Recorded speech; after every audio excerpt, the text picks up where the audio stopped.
There was an article in a recent issue of the New York Times Magazine titled, "Mary Kane is Growing Up Fast." Did any of you read that? It's a really interesting article that I would encourage you to read all of.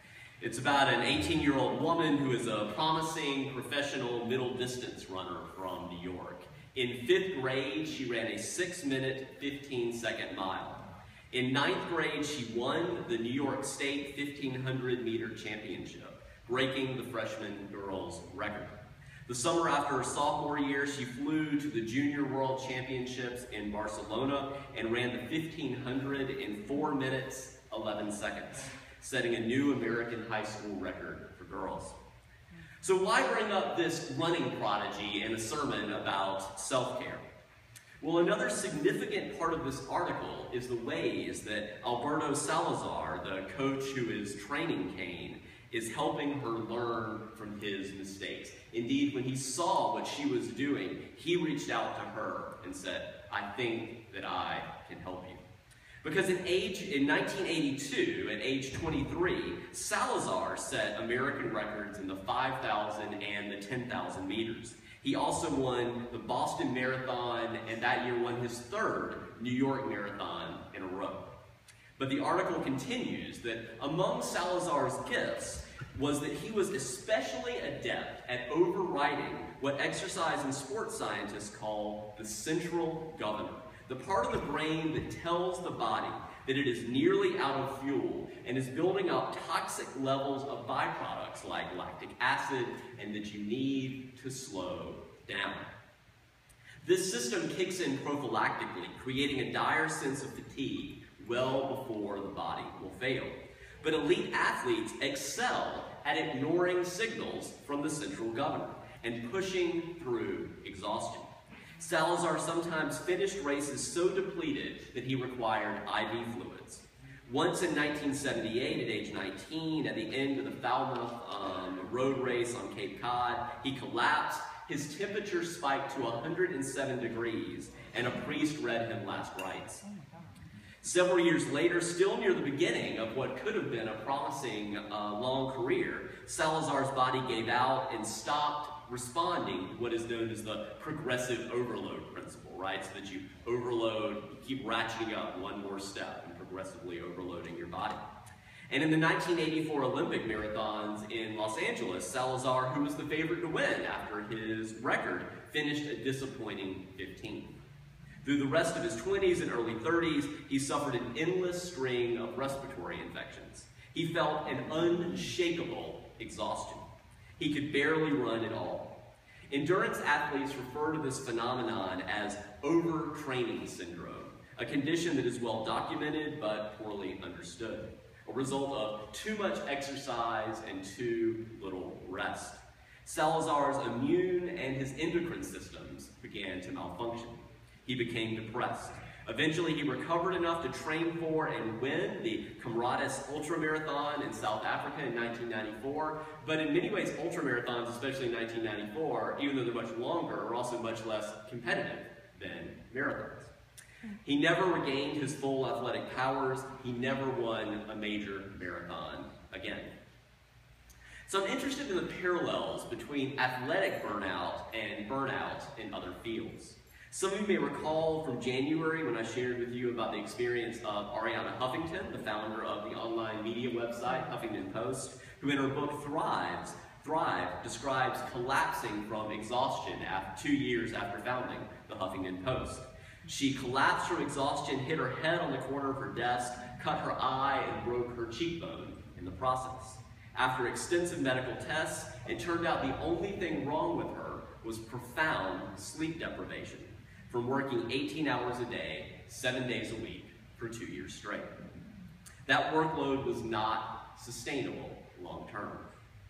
Many of you know this past spring I co-taught a course on Unitarian Universalist history at Wesley Theological Seminary, and honestly, teaching that course and being here is probably one of the reasons that I got sick more times than normal.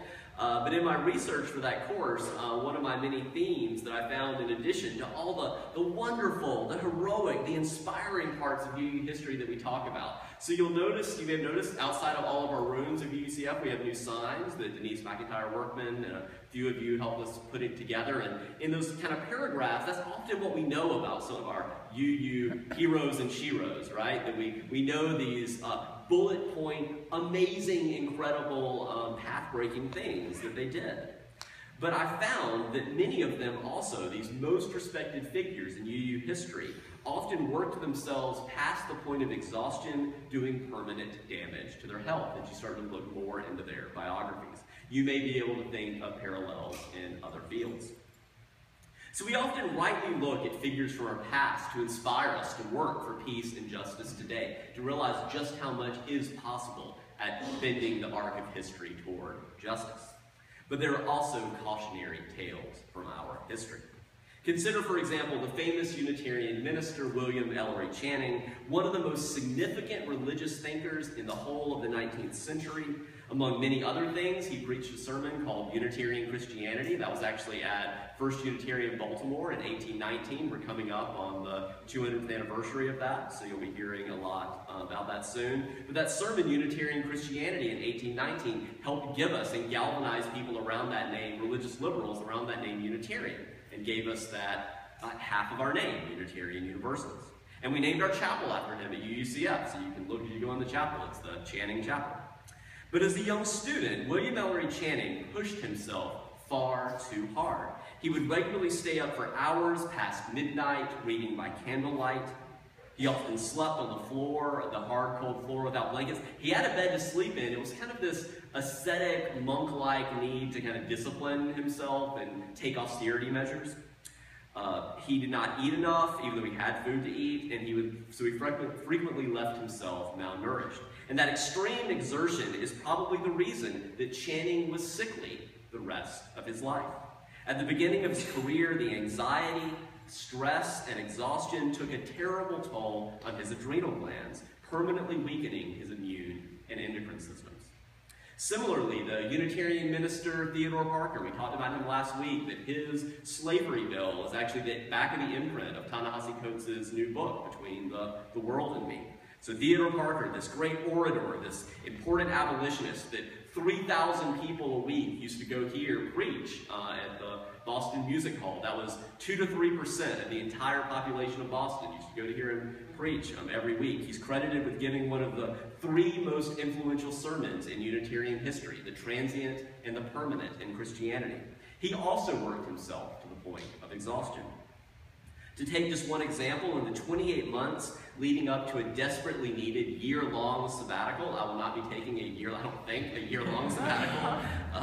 Parker read in that year leading up to the sabbatical 109 books, most of them scholarly tomes other than English, many of them multi-volumes. He preached 221 times, lectured at least 64 times, wrote 194 new sermons.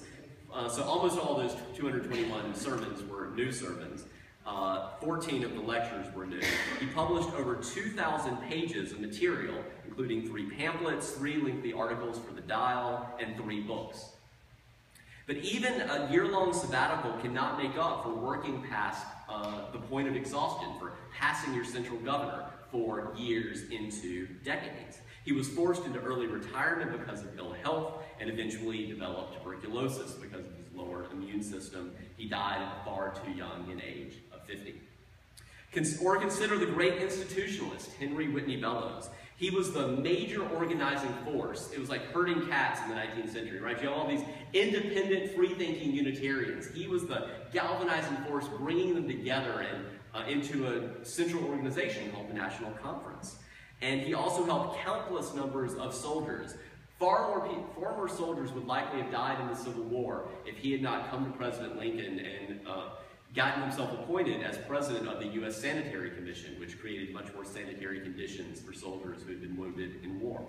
But his overwork left him subject to tonsillitis and at least 2 major illnesses every year, which would keep him in bed for several weeks annually. Sometimes he was so exhausted from the nervous tension of writing his sermons and straining for new ideas that he would pace up and down in his study for days without writing down a single idea. It never occurred to him that maybe you just need to go to bed and take a long walk and maybe something will come to you later. He continually drove himself, usually to give way to what he considered weakness. He didn't want to give way to weakness. It never seemed to occur to him that his difficulties might have been simple, normal, nervous exhaustion, the best cure of which would have been to let up on the pressures and to find some sort of relaxation. Indeed, his overwork resulted once in him fainting in the pulpit while preaching because of his overwork, after which he was given a 6-month sabbatical. So that's how you do it, right? Later, he was diagnosed with perfectly sound organs in a highly exhausted condition. Likewise, Thomas Starking, known as the preacher who saved California for the Union, he was actually both a Unitarian and a Universalist. He died in March of 1964, the year before the war's end, at the far too young an age of 39. Another great but fragile hero who worked himself to death. The hectic pace of preaching, traveling, fundraising, public speaking, and engagements used up his strength. He collapsed with diphtheria and pneumonia. On the other hand, Jenkins Lloyd Jones, who founded All Souls Unitarian Church in Chicago and helped direct its extensive community outreach programs, lived a much longer life. He died at age 74. Nevertheless, consider these numbers. Though many of us aspire to live far past 74. By 1880, when in 1 year he had traveled 14,676 miles, visited 41 places, given 78 sermons or addresses. That's exclusive of all of his duties at that time as minister of the First Independent Society. He had come to the verge of physical bankruptcy and felt entitled to some release. We came to this body asking that. But the conference thought otherwise and voted him mission secretary of the Western Unitarian Conference. This episode in Jenk's life reminds us that overwork often leads not to grateful invitations for your hard work and saying, you need a break. We are grateful for your service. It often leads to grateful invitations to do even more because you just seem so competent. Even if you know you've been ignoring the signals from your central governor that you've been pushing through exhaustion for far too long at the risk of compromising your health. Turning to a lion from our own district in the UUA, the Joseph Priestley District. A. Powell Davies, minister of All Souls Unitarian in D.C., perhaps the most important mid-century spokesman for American Unitarianism, died at the far too young an age of 55. Although he had a recurring problem with phlebitis, the inflammation of a vein, Davis kept a heavy speaking schedule in addition to his work in church planning. We're sort of like the grandchild of All Souls, kind of how things expanded. And in September 1957, a recurrence of phlebitis caused his death. I think he was actually found dead in his office working. Or moving toward a final example, Eugene Pickett, the UUA president from 1979 to 1985, is still alive and around at age 90. But consider this description of Pickett. In Atlanta, in a 12-year ministry, so at the UU congregation in Atlanta, Georgia. In a 12-year ministry there, he took a 300-member congregation, so we're about 225 members. He took a 300-member church in 12 years and grew it to 1,150 members, with an average worship attendance of about 8 or 5. His ministries were intensely personal, so he never took any time off and was available to everyone. In the reports I read, this availability served him well in his years at the UUA headquarters. But I wonder what his family would say about the impact on them of his professional availability, or what his physician would say. I don't know, I haven't asked them. So I do know what the bullet-pointed things say about them that have no qualifiers. But I don't know, again, with certainty what his family or physician would say. But I think many of us can think of examples of workaholics who have neglected their families. I do, however, have testimony in the case of James Luther Adams, often called the most influential theologian in 20th century Unitarian Universalism. Denny Davidoff, a former moderator of the UUA and in her introduction to the 2013-2014 James Luther Adams lectures, said that when she talked to JLA's wife, Margaret Adams, Margaret lamented that he never had time for his family because he spent all his energy on his students and his colleagues. And during a Q&A time after that lecture, a member of the audience said that, I'm not telling you anything out of school, this is on YouTube. During the Q&A time, a member of the audience said that having realized the extent of the anger of one of JLA's daughters had toward him for his inattention towards her, he confessed to her at the memorial service for Adams that I was one of those students who stole time with your father that should have been spent with you. And she just started weeping. To my knowledge, JLA didn't compromise his health from overwork. I again don't know one way or the other, but he did live a long life, dying in 1994 at the age of 92. As a point of comparison, JLA was born 1 year earlier than A. Powell Davies, but lived 4 decades longer. So we really wish we had 4 more decades of Davies' leadership in this region. JLA was and is rightly beloved by many, but the impact of his overwork on his family was devastating and forces us to ask what similar dynamics we may be contributing to what's sometimes called the seduction of codependency, loving to be loved and needing to be needed, often publicly. So we rightly draw inspiration from the path-breaking figures from our UU heritage to inspire us of what is possible in our ongoing work for peace and justice. But we also need to see their humanity, their limitations, and the complexity of our forebears so that we can also see that in ourselves. And so as we reflect on these stories for how we feel called to spend our limited time and energy in this one life, I would like to leave you this morning with 2 quotes. The first is from the Trappist monk Thomas Merton, who wrote that there is a pervasive form of modern violence to which the idealist most easily succumbs: activism and overwork. I'll read that one more time. There is a pervasive form of modern violence to which the idealist, and many UUs are idealists, most easily succumbs: activism and overwork. He writes, the rush and pressure of modern life are a form, perhaps the most common form, of that innate violence. That to allow oneself to be carried away by a multitude of conflicting concerns, to surrender to too many demands, to commit oneself to too many projects, to want to help everyone and everything, that is the opposite of self-care. That is to succumb to violence toward yourself. That the frenzy, and this may be the most damning and convicting line that Merton says, the frenzy of the activist neutralizes his or her work because it kills the root of inner wisdom which makes work fruitful. You may do a lot of things, but are you actually doing, maybe neglecting the one thing that most needs your time and attention and might be most efficacious in bending the arc of history toward peace and justice? The second quote is from a book called Listening Hearts, Discerning Call in Community. It says that even when a need exists, and even when we are well qualified to meet it, we are not necessarily called to respond to it. Even when a need exists, and we are well qualified to meet it, we are not necessarily called to respond to it. Something may seem logical for us to do, but that does not mean that we are called to do it. Similarly, simply because a task or an undertaking is good to do does not mean that we in particular are called to do it or that we should continue doing it if we have been. To be doing good can be the greatest obstacle to doing something even better. To be doing good can be the greatest obstacle to doing something even better. That in discernment, in discerning how you're going to spend your time, a lot of people, I think, wrongly think that the trick of discernment is separating good from evil. We just separate good from evil and then we do the good.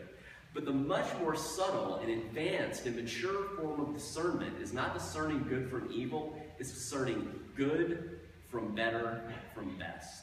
and finding that superlative, finding the best that we're uniquely called to do, and maybe doing some of the good and the better too, but making sure that we're prioritizing doing the best, that which we can most efficaciously do and make the most difference in this world, and do it in a way that makes us fully alive and connected and energized and not left drained, doing it in a sustainable way. So in the coming days and weeks, what might you be called to let go of that is merely good, so that you might bring the fullness of your best self to something to which you are truly called? Or what might you be called to let go of because your overwork is putting your health at risk, leaving you run down, drained, with a weakened immune system, or just leaving you stressed out and treating your loved ones poorly? What steps might you take in the coming days and weeks toward shaping a path for your life that is more sustainable and life-giving long-term for yourself and those you love? As you continue to reflect, I invite you to remain seated as you turn in your hymnals to hymn 1031, Filled with Loving Kindness. I invite you to remain seated. We'll sing it together 3 times. The second time through, we'll change all those first person pronouns to the second person pronoun you, and the third time through, we'll change it to we. So I to you to we. Because when we're stressed out and overworked, it's easy to feel disconnected and resentful, easy to snap at others. But when we treat ourselves with more loving kindness, we much more easily are able to treat others and ourselves the same. By moving toward loving kindness for ourselves and others, may we help shape a more compassionate world.